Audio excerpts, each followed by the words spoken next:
En ce sens que nous devons nous éloigner de la corruption, nous devons nous éloigner des coups bas, et le monde économique est caractérisé par tous ces vices. C'est une mafia, et comme beaucoup le disent d'ailleurs, qu'on ne peut pas gagner licitement de l'argent dans ce pays. Aujourd'hui, beaucoup de gens sont versés dans ce qu'on appelle le charlatanisme, le wak entre griffes, pour augmenter ses revenus, pour attirer la clientèle. En tant que musulmans, nous sommes de passage sur terre. Et en aucun cas, nous ne devons laisser la course aux richesses ternir ce que nous avons de plus cher, qui est notre foi. Nous avons assisté du moins au serment de l'imam qui a interpellé tous les musulmans entrepreneurs de pouvoir concilier en fait l'entrepreneuriat et l'éthique, la morale islamique. Quand on parle d'islam, ça ne se limite pas uniquement dans les mosquées, mais partout où nous nous retrouvons, nous devrons bien sûr incarner cette valeur de l'islam.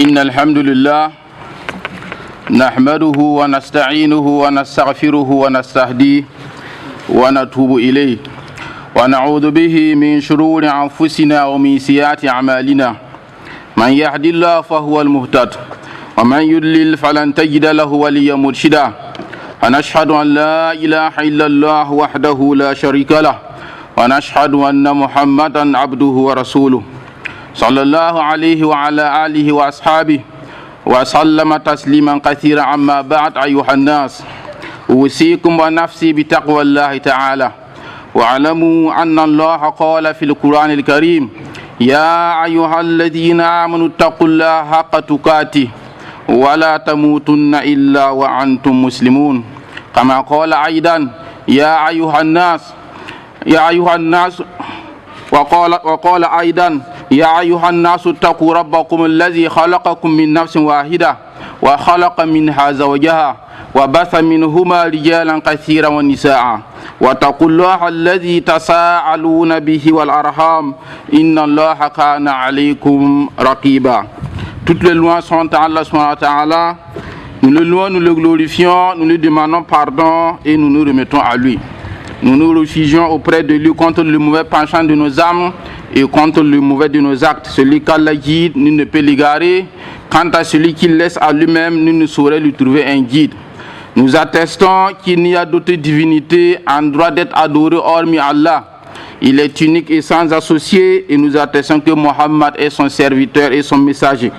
Que la paix, le salut et les bénédictions d'Allah soient sur lui, sur sa sainte famille, ses valeureux compagnons et sur tous ceux et toutes celles qui leur auront emboîté le pas jusqu'au jour du dimanche dernier. Puisse Allah nous faire parmi ceux-là. Ceci dit, je vous exhorte, chers frères et sœurs, à craindre Allah. Craignons Allah en public comme en privé et sachons qu'Allah nous appelle à sa crainte en disant: ô vous qui avez cru, craignez Allah comme il mérite d'être craint et ne mourrez qu'en pleine soumission qu'en étant des musulmans. Il dit encore: ô homme, craignez votre Seigneur qui vous a créé d'un seul être et qui de celui-ci a créé son épouse et qui à partir de ces deux-là a fait répandre beaucoup d'hommes et de femmes sur la terre. Craignez Allah au nom duquel vous vous implorez mutuellement et craignez de rompre les liens de sang. Certes, Allah vous observe parfaitement. Frères et sœurs dans la foi, louange à Allah pour ses innombrables bienfaits. Louange à lui pour la vie, louange à lui pour la santé, louange à lui pour la raison, louange à lui pour la foi. Nous le louons pour les richesses naturelles mises à la disposition de l'être humain. Louange à Allah pour ses bienfaits apparents et cachés. Frères et sœurs dans la foi, Allah a préféré l'être humain au reste de ses créatures lorsqu'il dit: Walaqad karamna bani Adam. وحملناهم في البر والبحر ورزقناهم من الطيبات وفضلناهم على كثير ممن خلقنا تفضيلا. Certes, nous avons honoré le fils d'Adam. Nous les transportons sur terre et sur mer et nous leur donnons de bonnes choses comme nourriture. Nous les avons nettement préférés à plusieurs de nos créatures. Sourate 17, verset 70. Aussi, Allah nous a créés pour un seul but, l'adorer sans rien lui associer, comme il le dit, وَمَا خَلَقْتُ الْجِنَّ وَالْإِنسَ إِلَّا لِيَعْبُدُونَ. Je n'ai créé les djinns et les hommes que pour qu'ils m'adorent.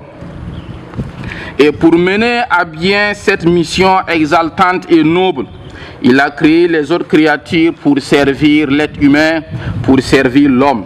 À cet effet dit, هو الذي خلق لكم ما في الأرض جميعا ثم استوى إلى السماء فسواهن سبع سماوات وهو بكل شيء عليم.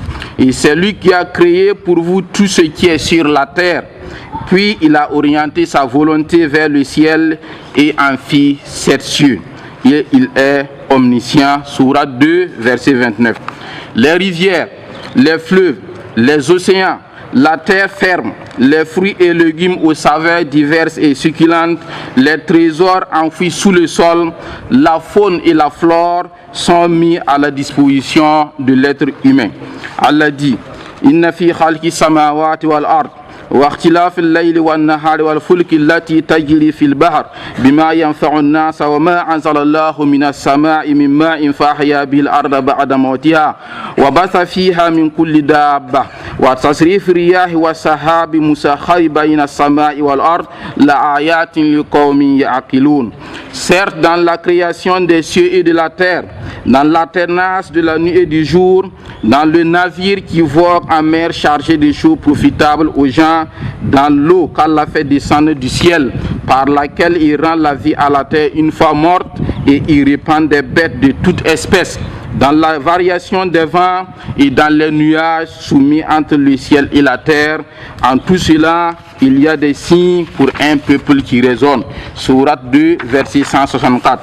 Et dit encore, وَأَنزَلْنَا الْحَدِيدَ فِيهِ بَعْثٌ شَدِيدٌ وَمَنَافِعُ لِلنَّاسِ وَلِيَعْلَمَ اللَّهُ مَنْ يَنْصُرُهُ وَرُسُلَهُ بِالْغَيْبِ إِنَّ اللَّهَ قَوِيٌّ عَزِيزٌ. Et nous avons fait descendre le fer, dans lequel il y a une force redoutable, aussi bien des utilités pour les gens, et pour qu'Allah reconnaisse qui, dans l'invisible, défendra sa cause et celle de ses messagers. Cet Allah est fort et puissant. Sourate 57, verset 25. Frères et sœurs, dans la foi, Allah nous a tout donné et nous ne pouvons dénombrer ses bienfaits. وَآتَاكُم مِّن كُلِّ مَا سَأَلْتُمُوهُ فَإِن تَعُدُّوا نِعْمَةَ اللَّهِ لَا تُحْصُوهَا إِنَّ الْإِنسَانَ لَظَلُومٌ كَفَّارٌ. Et il vous a accordé tout ce que vous lui avez demandé. Et si vous comptiez les bienfaits d'Allah, vous ne saurez les dénombrer. L'homme est vraiment très injuste et ingrat. Sourate 14, verset 34. Serviteur d'Allah, notre Seigneur a fait que ses grâces et ses bienfaits ne s'obtiennent pas dans la paresse, dans l'oisiveté, dans l'inaction et le sommeil. Ils ne s'obtiennent que par le travail acharné, la persévérance, l'effort. En effet, il dit, nous avons certes créé l'homme pour une vie de lutte. Il dit encore, هو الذي جعل لكم الأرض ذلولا فامشوا في مناكبها وكلوا من رزقه وإليه النشور. C'est lui qui vous a soumis la terre ferme. Parcourez donc ces grandes étendues, mangez de ce qu'il vous fournit. Vers lui est la résurrection. Sourate Mulk, verset 15. À Allah de dire encore, فَإِذَا قُضِيَتِ الصَّلَاةُ فَانْتَشِرُوا فِي الْأَرْضِ وَابْتَغُوا مِنْ فَضْلِ اللَّهِ وَاذْكُرُوا اللَّهَ كَثِيرًا لَعَلَّكُمْ تُفْلِحُونَ. Et puis quand la salat est achevée, dispersez-vous sur terre et recherchez quelques effets de la grâce d'Allah et invoquez beaucoup Allah afin que vous réussissiez. Sourate 62, verset 10. Chers frères et sœurs, dans la recherche des grâces d'Allah, les hommes sont divisés en 3 groupes. Il y a d'abord ceux qui se sont laissés toucher par la paresse, l'oisiveté, l'inaction. Ne voulant pas travailler, ces derniers veulent profiter des bienfaits d'Allah à travers la mendicité, le vol, la tromperie, l'escroquerie, la corruption. Toutes les personnes qui sont aptes à travailler sont exhortées à le faire pour gagner leur vie. Toute personne qui est physiquement et mentalement capable de travailler n'a aucun droit de devenir un fardeau pour sa famille et pour la société par simple paresse. Le Coran considère l'oisiveté ou le temps perdu à faire des choses improductives comme un signe de faible foi. Dieu affirme avoir créé le jour pour que les êtres humains vaquent à leurs occupations et cherchent des moyens de subsistance. Il les appelle donc à utiliser leur temps de façon judicieuse. Une personne qui fournit beaucoup d'efforts pour son travail, et cela inclut tous les emplois appropriés pour gagner sa vie, et qui cherche à travers lui la récompense d'Allah, est couverte de beaucoup d'éloges. Frères et sœurs dans la foi, nous avons mentionné plus haut que travailler et posséder des biens sont le fondement du concept islamique des droits de propriété.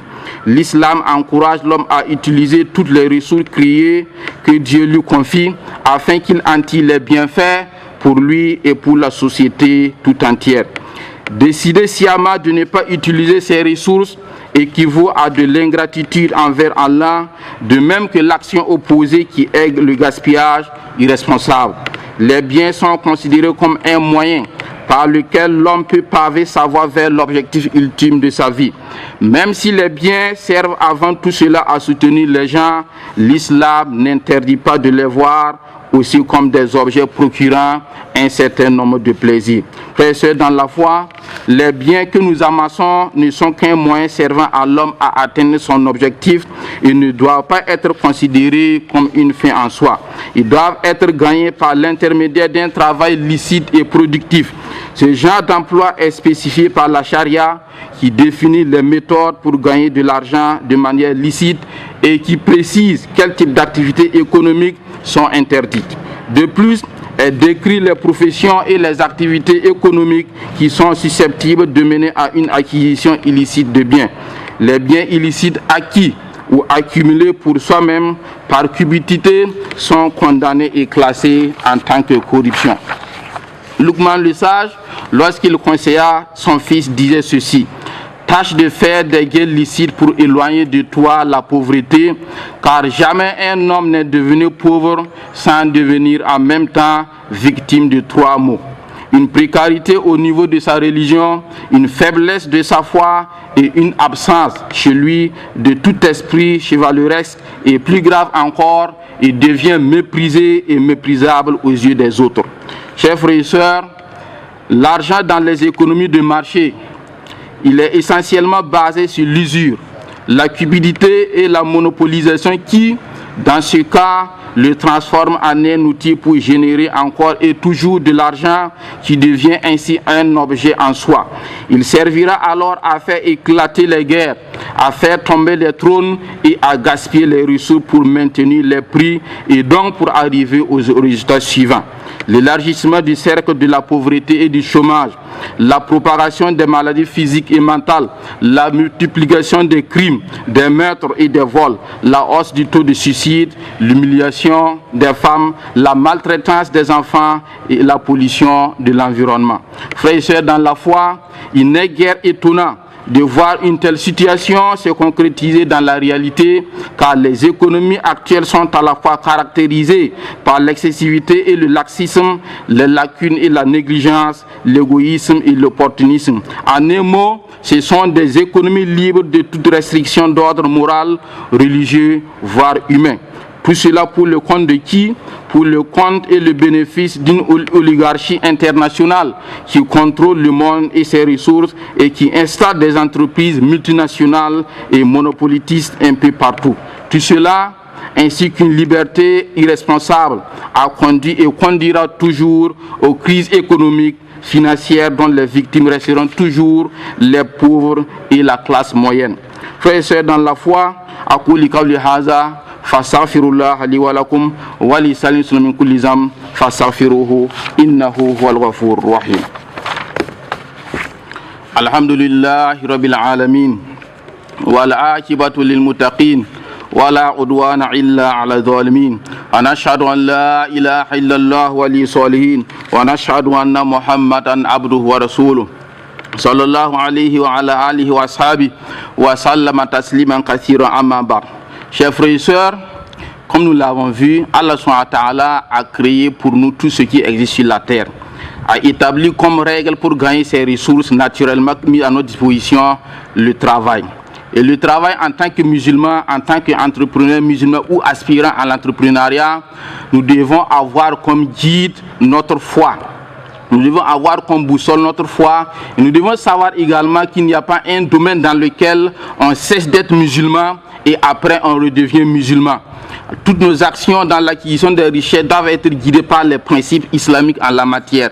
En ce sens que nous devons nous éloigner de la corruption, nous devons nous éloigner des coups bas, et le monde économique est caractérisé par tous ces vices. C'est une mafia et comme beaucoup le disent d'ailleurs, qu'on ne peut pas gagner licitement de l'argent dans ce pays, alors que l'islam fait de l'argent un moyen et non une fin en soi. Frères et sœurs dans la foi, en tant que musulmans, nous devons savoir que tout centime que nous gagnons, non seulement nous allons répondre auprès d'Allah subhanahu wa ta'ala sur comment nous l'avons acquis, mais aussi comment nous l'avons dépensé. Et par conséquent, nous ne devons pas être guidés uniquement par le fait de gagner excessivement l'argent. Nous devons être guidés par la morale islamique qui a tout guidé et réglementé et qui a tout régulé. Également, je parlais tantôt d'usure. Aujourd'hui, c'est très difficile de s'en passer. Le prophète alayhi salat nous a mis en garde. Allah subhanahu wa ta'ala nous a mis en garde contre l'usure. Et aujourd'hui, alhamdulillah, nous avons la chance qu'il y a des microfinances telles que IFG, Baytul Mal et bien d'autres qui prônent la finance islamique. Dans l'acquisition des financements de nos entreprises, nous allons prioriser ces sources de financement. Également, frères et sœurs, dans la foi, c'est vrai, chacun aspire à être milliardaire, à être riche. Mais nous ne devons pas avoir comme seule référence celui qui a réussi dans la vie, celui qui compte des milliards, qui est notre modèle. Nous devons aussi voir comment ces personnes ont acquis leurs biens et comment ils dépensent leurs biens. En tant que musulmans, nous sommes de passage sur terre. Et en aucun cas, nous ne devons laisser la course aux richesses ternir ce que nous avons de plus cher, qui est notre foi.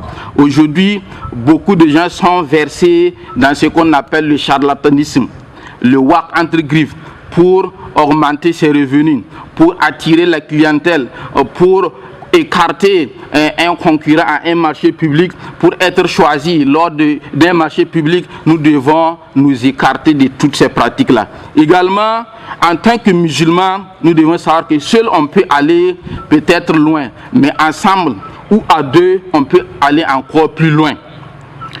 À cela, je vous appelle à l'entraide, la solidarité. Prenons l'exemple du prophète Mohammed alayhi salatu wa salam et ses sahaba. Lorsque les Mecquois ont tout abandonné suite à la persécution, beaucoup sont arrivés à Médine sans rien. Ils ont tout laissé à la Mecque. Qu'est-ce que le prophète alayhi salatu a fait? Il a établi une fraternité entre les Mecquois et les Médinois. À tel enseigne que les Médinois qui avaient leurs champs, leurs richesses, ont partagé cela avec leurs frères venus de la Mecque, afin que ceux-ci aussi puissent s'appuyer sur ça pour devenir des gens. Et parmi eux, il y en a à qui on a proposé de l'aumône. Ils ont refusé. Ils ont dit, montrez-moi où se trouve le marché. Ils sont rentrés dans le marché. Avec le peu qu'ils ont eu, ils ont commencé à faire le commerce et Dieu a mis sa bénédiction. Aujourd'hui, Dieu a facilité que certains parmi nous sont déjà un peu loin. Alors il faut regarder en bas de vous, regarder vos jeunes frères, vos jeunes sœurs qui sont en train de se lancer. Il faut les aider autant que vous pouvez. Il faut les appuyer, il faut les conseiller, il faut les orienter afin qu'eux aussi ils puissent réussir. Également, frères et sœurs, chers frères et sœurs dans la foi, le constat que nous faisons également, c'est que les musulmans, ou du moins, soit ils ne payent pas la zakat, soit leur manière de payer ne respecte pas les principes à la matière. À cela, par conséquent, je vous exhorte aussi à prioriser la zakat. La zakat est aussi obligatoire que la prière. Elle est aussi obligatoire que le jeûne du mois de Ramadan. Et par conséquent, celui qu'Allah aurait fait grâce, qu'il puisse penser à payer la zakat de façon convenable. Parce que c'est un pilier de l'islam et beaucoup ignorent les règles en la matière. Beaucoup pensent qu'ils ne sont pas redevables, alors qu'on peut l'être sans le savoir.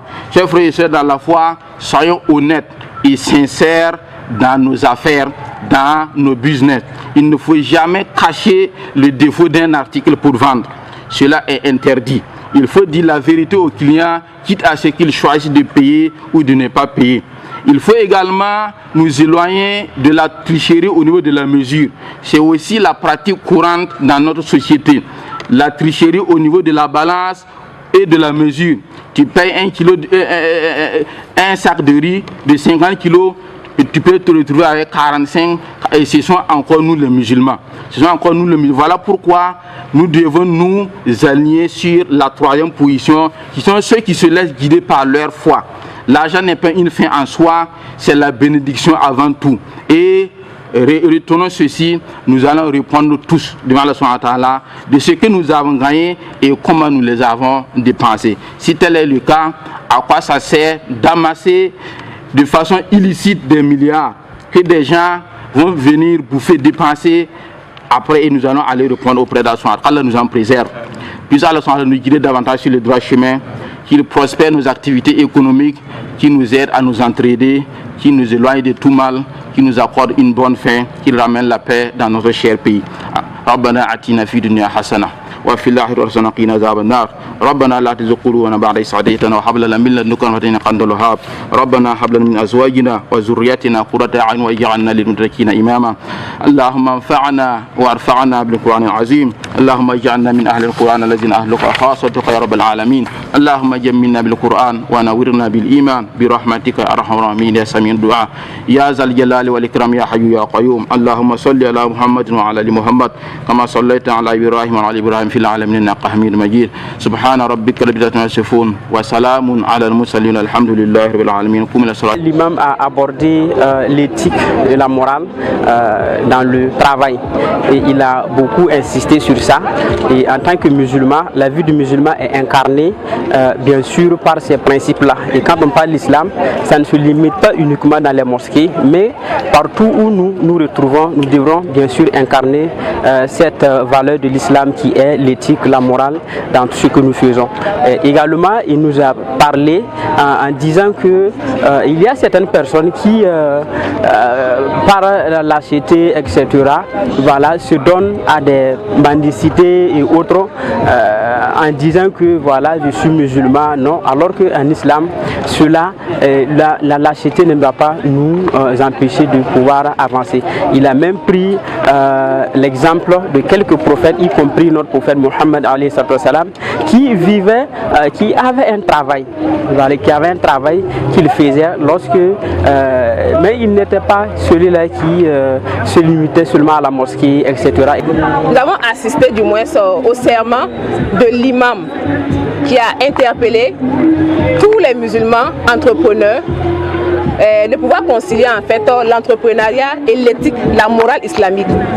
Donc ça a été vraiment un serment qui a touché les consciences, qui nous rappelle également qu'en tant qu'entrepreneur, nous devons toujours garder cet esprit de lucidité, cet esprit de halal, la recherche du bien et surtout rester musulman, quelle que soit la situation, garder la bonne moralité, quelle que soit la situation, afin de pouvoir rayonner dans le milieu de l'entrepreneuriat au Burkina Faso.